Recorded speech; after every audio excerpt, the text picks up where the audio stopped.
inspiration from the way things grow, like the natural shape and curvature of leaves.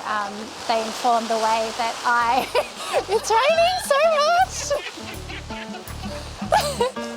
they definitely... You can't ignore them, that's for sure. When you're in the hills, the environment is everywhere. My creative practice involves working with dried and everlasting flowers. I like to create wreaths out of noxious weeds like ivy, jasmine, willow, and creating everlasting floral designs. My greatest joy is definitely sharing the beauty of the natural world with other people, bringing different elements together that people might not have necessarily thought to place beside each other, and just being able to bring the joy of nature to other people. The Dandenong Ranges is a huge inspiration in my work. I do a lot of foraging and I try to incorporate natural elements of the environment in which I live. They might not be things that people are familiar with seeing. It's always good to have something unique. And also growing up here, I think it just really informed the things that I find beautiful. In 2019, I was working in corporate, I wasn't happy and I just felt really out of balance.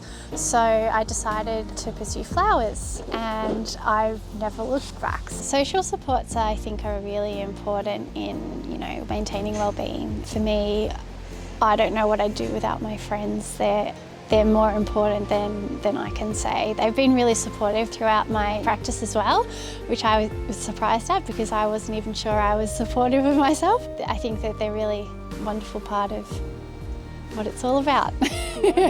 It's also about not being too hard on yourself. The creative process is just that, it's a process, it's not about the end result. The reason that you go down a creative path is to create that well-being within yourself. Lockdown was not as hard for me as it might have seemed for other people from just what I've heard. The year previously was really hard. We had a lot of family tragedies. My partner and I, we'd gone through that slow-paced time. So coming out of the end of the year, I was just ready to hit the ground running, and then lockdown put a bit of a spanner in the works. So if anything, it's made me more energised, more ready to go, more excited to get stuck into it, yeah.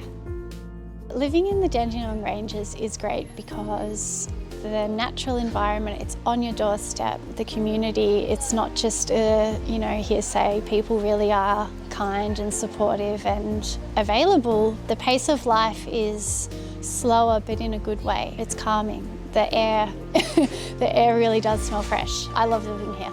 I'm really glad to be back here, for sure.